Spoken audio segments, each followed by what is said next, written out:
Connecting Central Texas. This is Good Morning Texas. Good morning, I'm Joey Horta. It's 6 o'clock on this chilly start to your Thursday, and Josh Johns is keeping tabs on the weather. Let's check in with him. How's it going? Well, it's setting up to be kind of a cool day out there today, at least for this morning. This afternoon, it's going to turn out pretty nice, but this morning you do need a jacket. Temperatures in the mid-30s currently. 35 in Waco, 33 in Temple, 38 in Killeen and Hillsborough, currently at 32 degrees. As we take you through the rest of the day, expect those temperatures to warm up quickly. So by lunchtime, we're in the upper 50s, and for your afternoon commute, we'll spend in the mid-60s with plenty of sunshine. I am tracking some rain chances that are on the way soon, though. We'll break down when you can see some of those coming up. Okay, Josh, McLennan County has a new DA. Josh Teetons replacing former DA Barry Johnson. The transition begins this week. He'll be dealing with a backlog of thousands of cases. 25 News reporter Angela Parsky has details. Inside the McLennan County Courthouse, the district attorney's office is in the midst of an overhaul, starting with a new name on this desk. A very large number of folks just within our county, within our judicial system, that knows there was a problem and now it's time to fix it. Just days after being sworn in, new DA Josh Teetons is busy at work, starting to tackle a backlog of about 3,000 cases. That's a mixture of felonies, misdemeanors, some CPS matters thrown in there, juvenile cases as well. Catching up will take time. Teetons says to get started, he's prioritizing violent crimes and the oldest cases. On Tuesday, sitting down with several victims and their families. Yes, they were frustrated with the former office, but they are very hopeful and they were pleased that I was there, our team was there. He's in the process of filling open positions in the office and hopes to see it fully staffed within 6 weeks. During his campaign, Teetons was critical of former DA Barry Johnson's handling of the office, but says the transition to a new administration is going smoothly. We are all a team. Whether you are handling a misdemeanor case, a juvenile case, a capital murder case, what can we do to help each other? His goal, bringing more awareness to the work being done in the courthouse. It is vital for the community to stay involved, to stay interested. I want them to hold me in this office accountable. He says some of the problems could take months or years to fix. In the meantime, he's promising better communication and transparency to the people of McLennan County. Andrew Lamparski, 25 News. 9 people will be interviewed for the Waco City Council District 4 seat next week. And here's a look at the 9 under consideration. It's on your screen. Whoever's chosen will be sworn in on the 17th. Their term will end in May. This comes after Kelly Palmer's resignation in November. A Waco tax expert waiting to learn her fate after pleading guilty to fraud charges. LaBonda Lloyd admits to tax conspiracy and PPP loan fraud. Court documents reveal she filed false returns and stole refund money from her clients. The Justice Department says several of her employees are also pleading guilty, and she's facing up to 25 years in prison. Gatesville ISD taking new steps to keep students safe. The district now has Narcan and EpiPens for each campus after applying for a grant. Only school nurses and police officers are allowed to administer Narcan, the drugs used to combat fentanyl overdoses. And the district will also have a couple of extra EpiPens on hand in case of an emergency. And these are not to replace those already prescribed by a doctor. Help is on the way now for small businesses in Waco struggling to stay afloat. There's a new grant. It's called We All Win Waco. Those who qualify and have less than 25 employees could get over $100,000 from the program. Funding is coming from the American Rescue Plan and the city's general fund. The deadline to apply is February 4th. More information online at weallwinwaco.com. The annual Mid-Tex Farm and Ranch Show is returning to the Extraco Event Center in Waco Tuesday and Wednesday of next week. It's a huge event for farmers and ranchers. It's free to attend. For more information, go to wacochamber.com/midtex. Adrenaline junkies, you're going to want to head to Temple today, and we've got a preview of all the high-octane fun you'll be able to catch at the Nitro Extreme Stunt Show up next. And we're talking about what is going to be a nice one out there today. We're walking you through your forecasts coming up.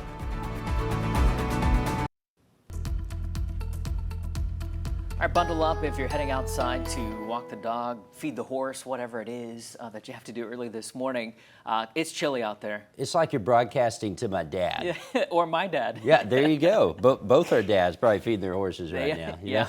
They got to eat every day. They got to eat every day. And let me tell you, nothing beats having a brush jacket when it's cold and you're going out there doing that. This is going to be one of those mornings you want that. I had to dig mine out just to come to work today because it is chilly out there this morning. Temperatures in the mid-30s out there currently, 38 in Killeen, feeling like 33 as you look at our Clark roofing cam there. Waco's at 35, still seeing a couple locations dip to freezing. Hillsborough, good morning to you. Hill County down to the freezing point, 33 in Goldthwaite and 34 now in San Saba. Now the dew points are in the 20s and the 30s. That's why we're seeing this cold air, because we had light winds overnight, we had clear skies. That has allowed that temperature to drop very near that dew point. When it's dry like that, though, you can get temperatures to climb pretty quickly as well. So we'll be back in the mid-50s by 11 o'clock, and we're heading towards the mid-60s this afternoon. Plenty of sunshine in place. And notice those winds that are out of the southeast. That's important because if it comes out of the west, that brings the cedar pollen. Southeast winds bring less cedar pollen, so we should see a little bit of a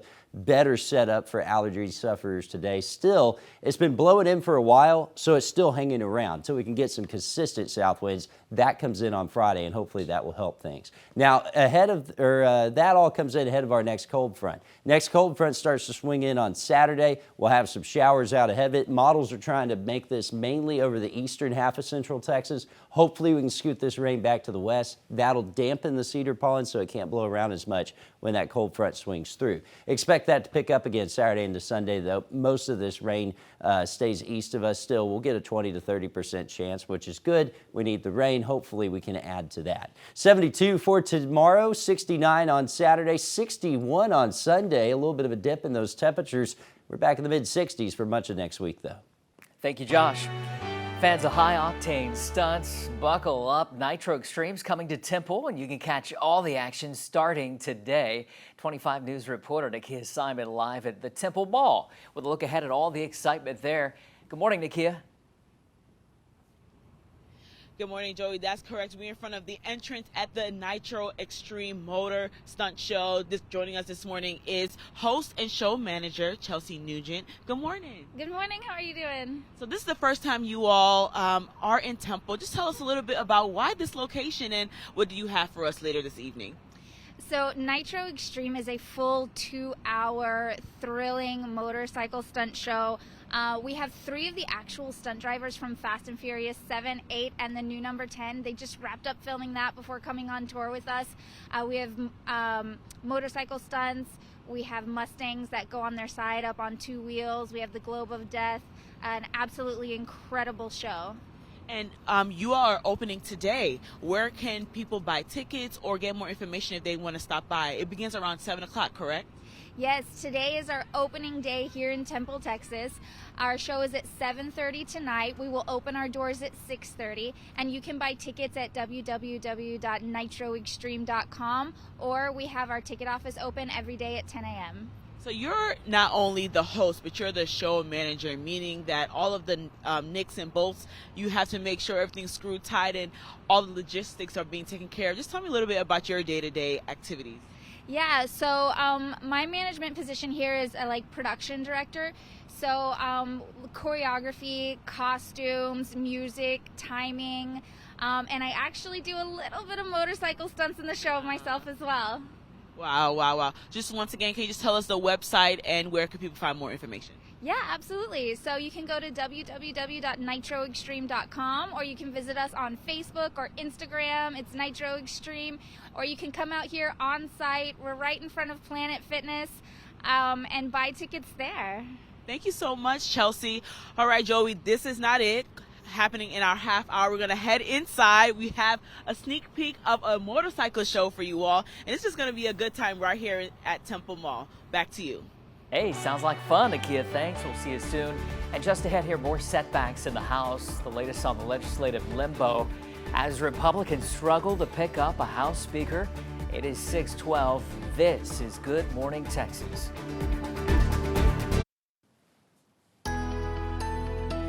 .15, and these are the top stories we are following today. The suspect in the murders of 4 college students could make his first court appearance in Idaho today. Police arrested him last week at his parents' home in Pennsylvania. Pope Francis making history overnight, the first pope in modern history to preside over the funeral of another pope. His predecessor, Benedict XVI, died Saturday at the age of 95, the first pontiff in 600 years to resign. House Republicans will try to rally today after 6 failed votes to elect a new speaker. Despite the setbacks, Kevin McCarthy remains frontrunner. Until a speaker is elected, the new members can't be sworn in and committees cannot be formed. Let's get a check on the weather before you get going here on this cold start to your Thursday. Good morning, Josh. Yeah, a little cold this morning, Joey. We've got temperatures in the 30s. I'm feeling generous, though. I'm just going to give you a look at the 10-day forecast here early. We'll get to it a little later as well, but here's a quick look at it. We have temperatures in the mid-60s today. Going to be gorgeous out there with those north winds at 5 miles per hour. South winds pick up tomorrow, so that draws up the moisture, and eventually that will bring some rain chances Saturday on into Sunday. And then after that, looks like we dry out pretty well, which is going to be nice. But this morning, grab that jacket. Temperatures in the 30s here this morning. You're going to need it. You won't need it all day, but you will need it as you're walking out the door to get in your car, Joey. Okay. Thank you for the heads up, Josh. President Biden is expected to give a speech on border security today, and according to the White House, he'll visit the border next week here in Texas. The president will be going to the North American Leaders Summit in Mexico City. That'll mark his first visit to the border while in office. Law enforcement is dealing with a humanitarian crisis. Thousands of migrants coming across every day. A survey from the Health and Human Services Department is giving us a closer look at drug use and mental health in this country. The survey shows more than 46 million people have a substance abuse disorder. Nearly a quarter of them are addicted to opioids. Marijuana is the most common, though. Researchers also found a quarter of the adults in this and a third of young people suffer from mental illness. Nearly 2 million tried to kill themselves last year. More than 12 million say they thought about it. Texas is getting a little too crowded, at least that's what one company is claiming now. How is this affecting labor and the economy? Local economists breaking it down right after this. It's a hot topic, the number of new people living in the Lone Star State. About 500,000 came here last year alone. Nearly 1 in 4 are from California. Texas has grown by 4 million people from 2010 to 2020, according to Move Buddha and the U.S. Census. U-Haul ranks Texas as the top growth state of 2022. 25 News reporter Jarrell Baker explains why more people are making their way here to Central Texas. Back to back, U-Haul listed Texas as the #1 growth state for the second straight year, according to their annual growth index. We average having over 1,000 people added to the population of Texas every day, and we've done that for decades, and that's a pretty amazing number when you stop and think about it. Throughout the year, U-Haul tracks the number of one-way U-Haul trips arriving in state or city versus leaving from that state or city. In 2022, the Lone Star State, along with Florida and the Carolinas, racked up the most. U-Haul says this is the 5th time that the Lone Star State has topped that list since 2016. Local experts say the main reason why many people are packing up the truck and heading out to Texas is because of better job opportunities. Over the last 5 years, we've added about 3,253 jobs. We continue to see that growth, and even when you project that out, it looks like that growth will continue. Charlie Ayers with Workforce Solutions of Central Texas says many companies like Samsung are building facilities in Central Texas, which reel in many looking for high-paying jobs. But despite the bump in manpower, there's still worker shortages in the state, including in the education, medical, and restaurant industries. It looked like the restaurant was half full, and they told you it was a 40-minute wait even though they were open tables, and the real issue is they haven't had enough staff to handle the crowd. But experts say that these shortages are impacting the entire nation. Yet Texas is still one of the most affordable places to live. Cost factors are a significant cost of living, although it's increasing in Texas, is certainly lower than it is in some of the East Coast and West Coast markets. Even though COVID kind of shut some things down, the Central Texas economy just kept growing. Experts say having no state tax is also a factor. They expect Texas to continue this rate of growth for the next 5 years and possibly even longer. In Bell County, Jarrell Baker, 25 News. Alrighty, folks, time to give away 25 News Mug. Sure is. And today's winner is Rosemary Sufall. Congratulations, Rosemary. We'll let you know how you can pick up your Good Morning Texas mug. If you want one too, just head to our website, kxxv.com/contest. Click the mug and give us your email address. We just give them away every day. We're just nuts about this. We love for people to have a mug with our name on it. It's just Sure fun. do. Okay, let's go ahead and tell you what's up with this forecast. Yeah, and it's a day you kind of want this mug to be a little Yeah. full because it's kind of chilly out there. I mean, we saw temperatures in the 30s earlier this morning is where we're at now. And as we go through the day, it's still going to end up pretty nice. But this morning, you need to bundle up. 38, feeling like 33 now as you look at our Clark Roofing, Cam, and Killeen. A couple areas colder than that. 33 now, Hillsborough and in San Saba. Also in Temple. Airport there checking in at 33 and it's 35 at the Waco Airport. Current dew points 20s and 30s, so this very dry air. When you have this dry air in place, it cools off quickly, it gets cold quickly, but it's also going to warm up just as quickly. So we get in the mid 50s by 11 o'clock, mid 60s coming by 2 to 5 o'clock. We'll top out pretty close to 65, 67 degrees today. Southeasterly wind that blows away from the cedar pond, so hopefully we get a little bit of an edge taken off of that if you are an allergy sufferer like myself. Now the south winds will continue through the day heading on into Friday. Friday is going to be a pretty breezy day. That's drawing up that Gulf moisture and setting us up for our next cold front that comes in on Saturday. As that happens, we'll get some showers, some thunderstorms to form along it. Models have been shifting the majority of this further east, so that would bring the better chances east of I-35. We need them a little bit further west because if that happens, we can get some rain falling on that cedar pollen and that'll dampen it and allow it to not be blown as easily behind that front. If the rain doesn't wait until we get towards I-35, well, all that cedar pollen is going to come rushing back in late in the day on Saturday, on into Sunday as well, and we could be dealing with high cedar counts once again. Here we go on into Sunday. We still may have some lingering showers across the Brazos Valley, but much lower chances on Sunday. And then beyond that, it looks pretty quiet heading through much of next week. Temperatures will be hanging around slightly above normal going into next week as well. 65 today, 40 overnight. We'll get to 72 tomorrow and 69 on Saturday. Sunday looks cooler behind that front at 61. And then we're hanging around the mid 60s for much of next week. Joey, still, normal should be 59. So this isn't really January weather. I'll tell you, feels kind of funny. Feels nice though. Yeah. All right, we'll be right back, folks. Stay with us. Connecting Central Texas. This is Good Morning Texas. Good morning at 6:30 on your Thursday. I'm Joey Horta. Let's get a check on the weather here real quick before you get going. Already a busy start to the day. I-35 never really stops, does it, Josh? Yeah, I-35 never stops, and neither does I-14, which is behind me here on the Clark Roofing, Cam, and Killeen. Everyone out on the roads this morning, and why not? It's not a bad morning for it. If you're heading to work, maybe to school, you need to have the heater on, though. Temperatures in the mid-30s, 35 in Waco, 33 currently in Temple. Killeen's at 37, and a couple areas have even dropped to freezing. Sending the kiddos out at the bus stop. It will be chilly when the bus picks them up. Winds will be on the calm side. By drop-off, though, not too bad. Southeast winds at around 5 miles per hour. So throw on the long sleeves and the jacket. You may not need the jacket all day, but long sleeves will come in pretty handy with those temperatures in the mid 60s. Now, Joey, I'm tracking some rain chances coming back into the forecast. I'll let you know those arrive coming up. Okay, we'll see you then. A Waco tax expert now waiting to learn her fate after pleading guilty to tax fraud. LaBonda Lloyd admits to tax conspiracy and PPP loan fraud. Court documents reveal that she filed false returns and stole refund money from her clients. The Justice Department says that several of her employees are also pleading guilty. She's facing up to 25 years in prison this morning. Gatesville ISD is taking new steps to keep students safe. The district now has Narcan and EpiPens for each campus after applying for a grant. Only school nurses and police officers will be allowed to administer Narcan. The drug's used to combat fentanyl overdoses. The district will also have a couple of extra EpiPens on hand in case of emergency.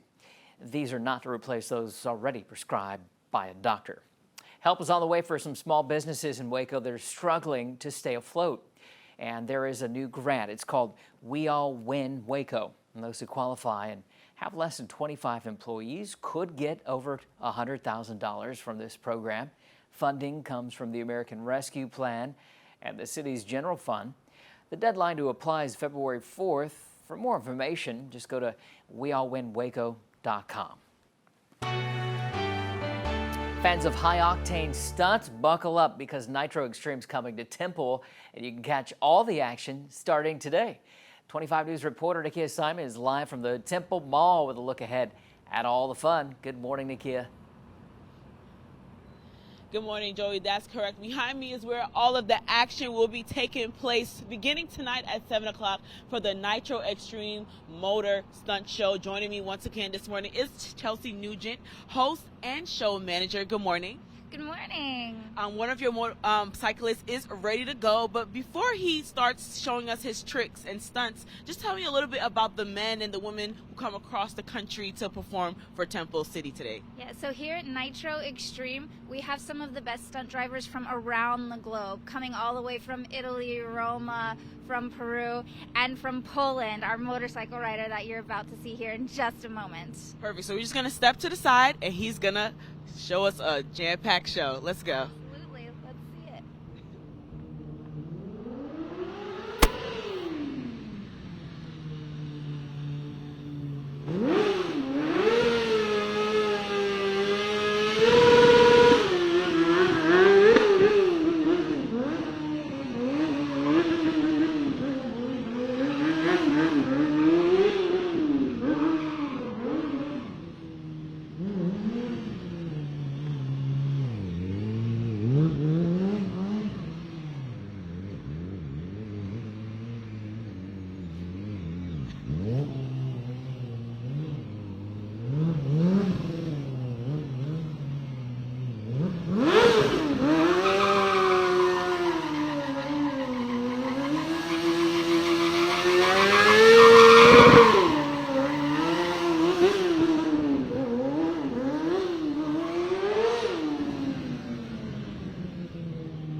All right, Chelsea, just tell me one more time the website and where people could buy tickets tonight. They can buy tickets at www.nitroextreme.com. Thank you so much. As you can see, this is just one out of the 10 riders who will be showing their stunts tonight. Back to you, Joey.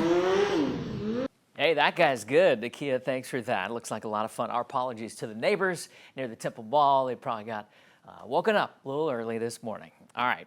The Mid-Tex Farm and Ranch Show is in Waco next week. The annual event happening next Tuesday and Wednesday at the Extraco Event Center. Farmers and ranchers will be able to check out the latest equipment and technology along with live sessions from Texas A&M AgriLive. And it's all free. 25 News is a proud sponsor of this year's event. To learn more, go to wacochamber.com/midtex. Getting healthy is a pretty popular New Year's resolution, but experts say that should apply to your mental health too. How digital wellness can play a role coming up in about 8 minutes. And first, you're transitioning from military to civilian life can be tough on veterans and their employers. New tools to help bridge the gap just ahead.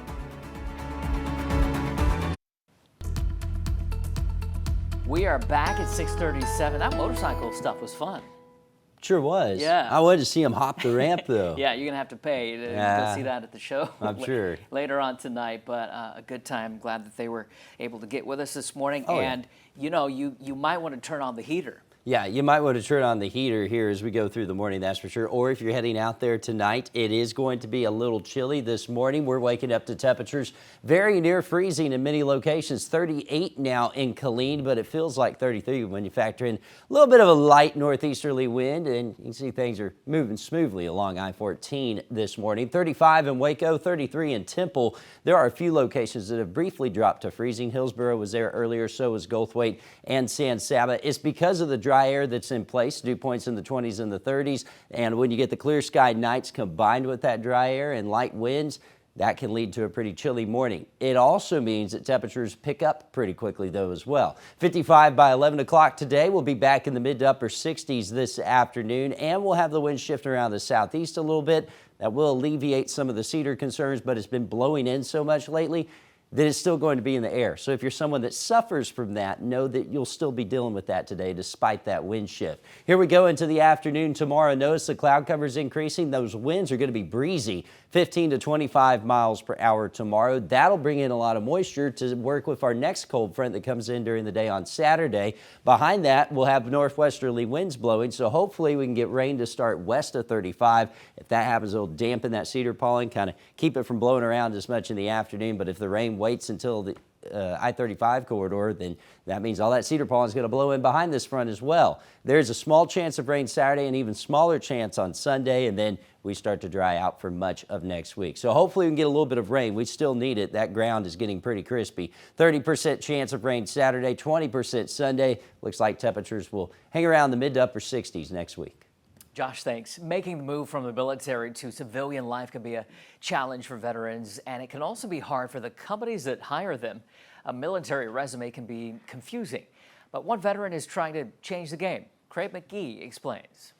Average veteran goes through 6 jobs before they end up in a career field. When I first spoke with Matt Lewis, he was sharing a wealth of knowledge with veterans with his book, Mission Transition, a literal step-by-step guide to help those leaving the military better integrate into their new civilian world. It's now an Amazon bestseller. We still need, from an employment standpoint, a warm handoff from an individual's last duty station in the community in which they settle. The book to tackle that issue comes out this year. In the meantime, he's put his team's knowledge of the military into a new project, PurePost, to translate military jargon and nonsense into something the civilian world can understand. So now you, military, civilian, anyone can go online for free, for life, and complete what we call a passport that instantly translates what you've done to your underlying competencies and skills and matches you to employment opportunities on that basis.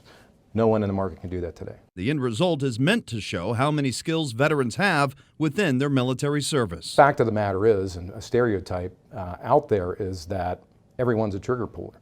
Less than 15% of the military occupational specialties in the service are combat related. So flip that around, 85% serve in capacities that directly translate to civilian equivalent careers outside of the military. Translating those skills is key to helping service members land on their feet, and Matt is working on an agreement with the Department of Labor to take PurePost to the next level. The DOL partnership will be huge, just giving us that incremental pipeline of talent.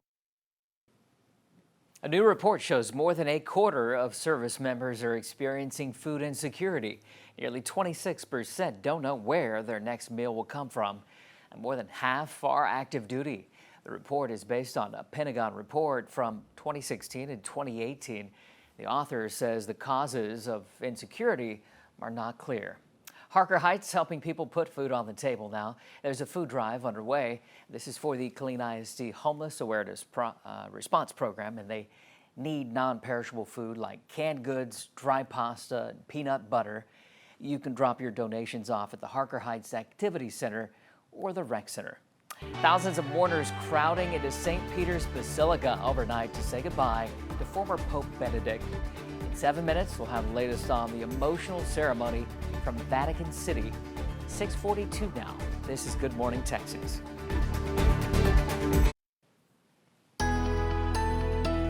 Back with a health alert now. Many people starting 2023 with a clean slate, but if you haven't made a resolution yet, experts say focusing on digital wellness might be a good idea.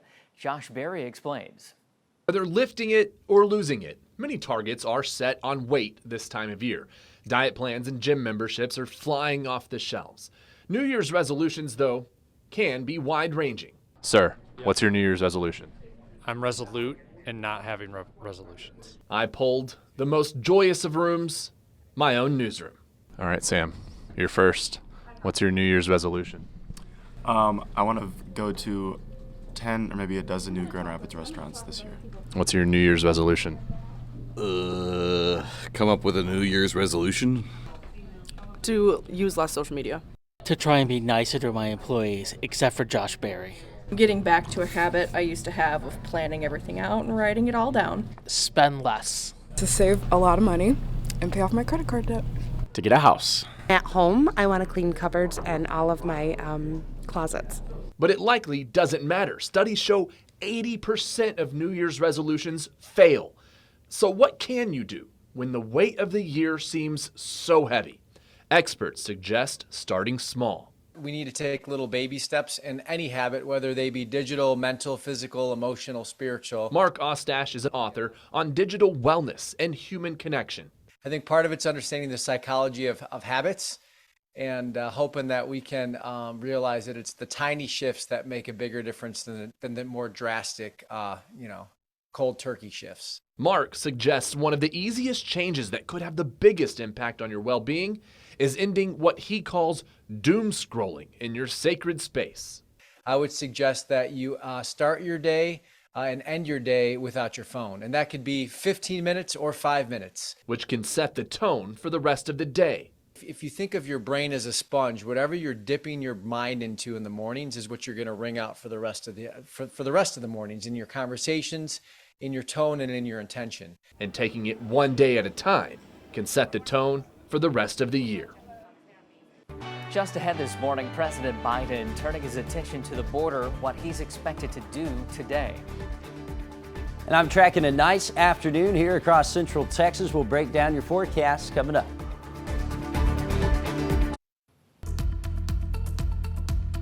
Welcome back. 6:48 now. Here's a check on the weather from Josh. Yeah, and it is setting up to be a chilly start to the day. As you look at our Clark Roof Cam and Killeen, you can even see the sunrise starting to come up. Temperatures in the mid-30s, currently 35 in Waco, 33 in Temple. Killeen's at 37 and still 34 in Meridian and in Hillsborough. Heading out to the bus, you're going to need that jacket this morning. 37 at pickup. By drop-off, though, we're in the mid-60s this afternoon. So wear the long sleeves under the jacket. No, you're likely not going to need the jacket later on this afternoon. I have a full look at that 10-day coming up. Josh, thank you. Happening now, millions of Catholics around the world are remembering former Pope Benedict. This is a live look at the Vatican right outside St. Peter's Basilica. The funeral just wrapped up around 5 a.m. Still supporters, folks out there wanting to pay their last respects. And Pope Francis presiding over that ceremony earlier today. Mike Marza is there with the latest. This morning, remembering and celebrating the life of Pope Emeritus Benedict XVI. Tens of thousands around the world gathered at St. Peter's Square for his funeral service. Many praying, others emotional. Dominus tecum. On a foggy, cool morning in Vatican City, ushers carrying out the coffin of St. Peter's Basilica. Cardinals and other religious leaders in attendance, as well as delegations from Italy and Germany, even royalty. Benedict's death comes after 10 years of virtual seclusion, the first pope in some 600 years to resign from office. His successor, Pope Francis, presiding over the funeral mass in Vatican City, the first time in modern history a current pope will eulogize a retired pope. He's going to be remembered as one of the greatest intellects in the history of the church, which is saying something in 2,000 years. Before he died, Benedict made clear he wanted a simple ceremony. This one in contrast to when Pope John Paul II died, where more than 500,000 people were at the funeral. But his nearly 8-year reign overshadowed with a sex abuse scandal that's rocked the church. And in the biographical text buried with him, it reads, he firmly fought against crimes committed by representatives of the clergy against minors and vulnerable people. Benedict's body had been lying in state at the Basilica since Monday, where more than 200,000 people filed past to pay their respects. Benedict's coffin, containing several papal items symbolizing his role as bishop and pope, will be brought back into the basilica for a private service before he is buried in the crypt under the church as he wished. Mike Marza, ABC News, the Vatican. Mike, thanks. President Joe Biden is expected to talk about border security today ahead of his trip to the border next week. The tour comes during the trip to North American Leaders Summit in Mexico City. This will be Biden's first time on the border since taking office. Law enforcement calling on the situation there, calling it a crisis. House Republicans gearing up for a third day of voting for the next speaker. They're having a hard time deciding on who that should be. Kevin McCarthy is not backing down despite losing that vote 6 times already. Im Nguyen has the latest. talk until we get this done. Overnight, sources say Kevin McCarthy offered key new concessions, hoping to sway far-right Republican holdouts to cast their vote for him as Speaker, a vote he's now lost 6 consecutive times. Sources say the concessions include a rule change that would allow one member of the House to call for a vote to oust the future Speaker, down from the original 5 members required by a previous deal. Another concession on the table, putting more members of the House Freedom Caucus on the powerful House Rules Committee. And a promise to vote on bills that conservatives have been pushing on border security and term limits for House members. However, even with those concessions, sources say McCarthy is still unlikely to have the votes needed to secure the Speaker's gavel. The House stands adjourned until noon tomorrow. Last night, the House agreed to adjourn instead of holding another vote, giving McCarthy more time to make deals. But in what's likely a sign of things to come in the narrowly divided House, even the vote to adjourn was a nail-biter, with 4 far-right Republicans joining all Democrats in voting against adjourning. Some Republicans now say this isn't so much about McCarthy as it is about not bending to the will of a small minority. I don't think the vast majority of pro-McCarthy Republicans in the Congress really think it's just about Kevin McCarthy. This is about making sure that we do not reward dysfunction. President Biden knocked Republicans, calling it embarrassing that the vote was taking so long. It's not a good look, and I hope they get their act together. The House is scheduled to return today at noon, and until a Speaker is chosen, the House cannot pass bills or even swear in its new members. Former Speaker Nancy Pelosi said last night that the Republican gridlock shows disrespect for the institution. Em Nguyen, ABC News, Washington. Congressman Pete Sessions of Waco weighing in on the ongoing fight. Once again, this is a very interesting process to go through that makes our majority less able and adaptive to be able to not only get our work done, but to I guess be powerful, because it means every day whoever's the speaker has to recheck with everybody on their vote. And the struggle is historic. It's the first time in 100 years a speaker election required 2 or more vote rounds, and the highest number of votes ever required to elect a speaker was 133. That was leading up to the Civil War. Now 6:54, and these are the top stories we're following. Police in Utah looking into the shooting deaths of an entire family. They say all 8 victims, including 5 kids, have been shot. Their bodies were found during a welfare check. Gainesville ISD taking new steps to keep students safe. The district now has Narcan and EpiPens for each campus. Thanks to a grant, only school nurses and police officers will be allowed to administer the drug. A new grant could help small businesses stay afloat. The We All Win Waco program will use funds from the American Rescue Plan and the city's general fund. Some businesses could get up to $100,000. Right now, there is an Amber Alert in effect for a 17-year-old girl from Salina, north of Dallas. Take a look at her picture. Alexis Vidler, last seen Monday. She's 5'5", about 138 pounds. Brown hair, hazel eyes. The suspect driving this car, black 2022 Mitsubishi Mirage, Texas plates RYT 5102. Police believe this girl is in grave or immediate danger. If you see her, call 911, or if you see that car. 6:55. Now let's get a check on the weather from Josh. How's it looking this morning? Yeah, looking pretty good weather-wise. We'll give a heads up to folks traveling into Bosque County today, Joey. We have a report from one of our viewers, a picture rather of a fire south of Meridian. Ed verified this on satellite imagery. Not sure how big it is, but it is close to Highway 6. So be careful if you're traveling that way. There's the image of the fire. This from Tom Kuwait, south of Meridian. So keep that in mind if you're traveling that way. Again, looking into it here. 38 degrees, feeling like 33 right now as you look at our Clark Roofing cam in Killeen. 35 now in Waco, 32 in Temple. Killeen sitting at 37. Those dew points, they're dry. This is why we don't really want to see a fire going on, so we'll keep monitoring that. But that dry air will allow for temperatures to get into the mid-50s by 11 o'clock and mid-60s this afternoon. We'll have southeast winds out there today, so that should help to alleviate some of those cedar concerns. 72 by Friday, temperatures down in the lower 60s, upper 60s on Saturday with a 30% chance of rain. We have those rain chances dropping off, and we're getting in the mid-60s later on next week as well, with partly cloudy skies holding on. So thankfully some nice weather on the way. Yeah, not too bad. All right, that's it for us this morning. GMA's coming up next. We're back at 11 a.m. Have a nice day.